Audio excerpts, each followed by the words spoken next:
Hello everyone, good morning. কেমন আছো তোমরা সবাই? আশা করছি তোমরা ভালো আছো। আমিও কিন্তু বেশ ভালো আছি। আজকে সকালবেলা ঘুম থেকে উঠেই অনেক কাজ আছে, আর তাছাড়াও কিন্তু তাড়াতাড়ি করে রান্নাবান্নাটা বসিয়ে দিয়েছি। আমি ফ্রেশ হয়ে নিয়েছি, হয়ে কিন্তু আগে চলে এসেছি ব্রেকফাস্ট বানাতে, কারণ বাড়িতে আজকে অনেক লোক আছে। কালকে তো আমার শ্বশুর শাশুড়ি এসেছে, সেই ব্লগটা বানানো হয়নি, কারণ আমি না ক্যামেরাটা অন করতে ব্লগ বানাতেই ভুলে গেছিলাম।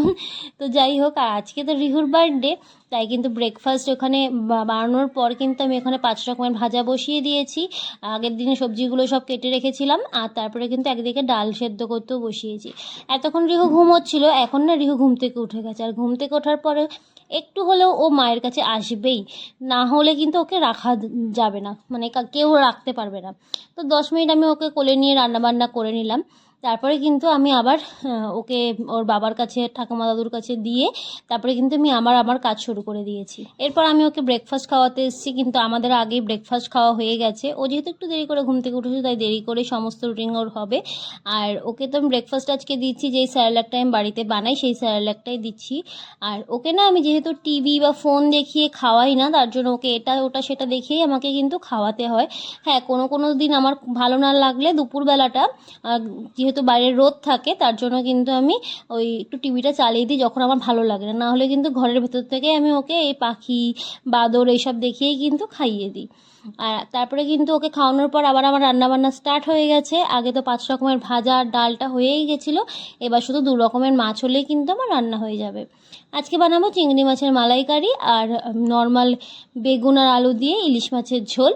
ইলিশ মাছ দুটো বড় বড় গোটা, আর বড় বড় সাইজের মিডিয়াম সাইজের চিংড়ি মাছগুলো না, আমার শ্বশুর শাশুড়ি যখন কালকে এসেছিলো তখন কিন্তু ওনারা নিয়ে এসেছে ওই বড় যে কী বলে ওটাকে, শোলার যে বক্সটা হয় না, যেগুলোর মধ্যে বরফ থাকে, তো সেই বরফ দিয়েই কিন্তু নিয়ে এসেছে। এখানে কিন্তু আমার চিংড়ি মাছের মালাইকারি হয়ে গেছে। এবার কিন্তু মাছগুলো ভেজে ঝোল করে নেব। তারপরে কিন্তু আমি রান্নাবান্না শেষ করে গ্যাস ফ্যাস মুছে দিয়ে আমি গেছিলাম কিন্তু স্নান করে এসে ভাবলাম যে রিহুর জন্য পায়েসটা বানাই, কারণ না হলে কিন্তু আমার স্নান করতে অনেকটা লেট হয়ে যাবে। রিহুকে আমি স্নান টান করিয়ে দিয়েছি। একবারেই আজকে 3 কেজি দুধের পায়েস বানাবো, কারণ বিকেলবেলা একটা ছোট্ট মতন পার্টি রেখেছি। বাড়ির লোকেরা মিলেই, আমরা যেই বাড়িতে রেন্টে থাকি সেই বাড়িতে অনেক লোক আছে, বাড়ির মালিক আর কি। তো বাচ্চা কাচ্চা মিলিয়ে অনেকজন, ওই টোটাল ওই 20 জনের মতন। তাই ওই 3 লিটারের দুধের পায়েস বানাচ্ছি। আর পায়েস বানানোর পর কিন্তু আমি রিহুকে এখানে খেতে দিয়ে দিয়েছি। আর এই যে থালা বাটি গ্লাসটা দেখতে পাচ্ছ তো, এটা কিন্তু আমার মেজমা রিহুর জন্মদিন উপলক্ষে পাঠিয়েছে। আর জামা কাপড়গুলো তো আমি দেখিয়েইছি আগে তোমাদেরকে।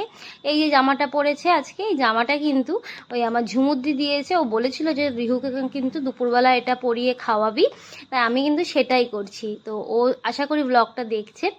আর ও দেখেছে তো, খাবার দেওয়ার পর ওর বাবাকে যখন আমি খাবার দিই তখন না ও না দূর থেকে এসে ঝাঁপিয়ে পড়ে, কিন্তু আজকে দেওয়ার পর আমি ওকে বলছি ধর বাবা, যে কোনো একটা ধরে খা, কিন্তু সেটা করছে না। ও না একটু ভয় ভয় পাচ্ছে, এদিক ওদিক, ওকে সবাই দেখছে তো, তাই এও না একটুখানি নার্ভাস হয়ে গেছে। ও ধরছে না কিছুতেই, ওখানে জল ধরতে চাইছে, কিন্তু জল ধরলে তো সর্বনাশ হয়ে যাবে সমস্ত খাওয়া দাওয়া।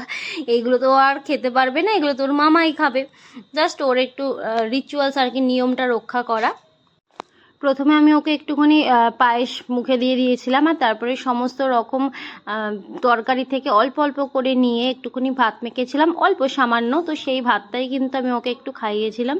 তারপরে শেষমেশ ওর এই আলু ভাজাটা পছন্দ হলো, সেটা কিন্তু প্রথমে নিয়েই আগে আমাকে খাওয়ানোর চেষ্টা করছিল, কিন্তু আমি তো খাবো না। কারণ আমি বড়রা বলে যে বাচ্চার জন্মদিনের আর অন্নপ্রাশনের খাওয়া দাওয়া কিন্তু মাকে খেতে নেই, তার জন্য আমি খাচ্ছি না, এটা ওর মামাই খাবে। ও আগে কিন্তু যে কোনো জিনিস খাওয়ার আগে আমাকে সাধে।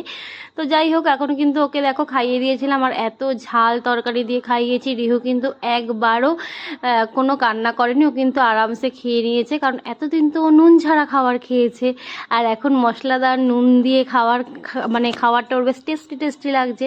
আর এবার ওর 1 বছর হয়ে গেছে, তো ওকে আমি খাওয়ারে নুনও মেশাতে পারবো, ও আমাদের মতনই এখন খাবার খেতে পারবে আর কি।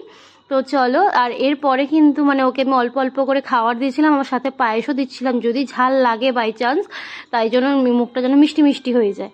আর ওকে কিন্তু আমি আজকে ওর ফেভারিট খাবারটাই দিয়েছিলাম, যেটা অরিজিনাল খাবার আর কি, ওর ওই কার্ড রাইস, যেটা ও ভালোবাসে। তো ও জন্মদিনে তো সবাই সবার ভালোবাসার খাবারটাই মায়েরা সামনে সাজিয়ে দেয় আর কি। তো তার জন্য কিন্তু আমি ওকে কার্ড রাইস দিয়েছিলাম। তো আজকের ব্লগটা এই অবধি। ভালো লেগে থাকলে অবশ্যই একটা সাবস্ক্রাইব করে দিও। আর রিহুর যে বার্থডে সেকেন্ড পার্টটা, মানে রাতে যে পার্টি হয়েছিল আর আমি কী কী বানিয়েছিলাম, সেই পার্টটা আমি খুব শীঘ্রই আপলোড করে দেবো। ভালো লেগে থাকলে সাবস্ক্রাইব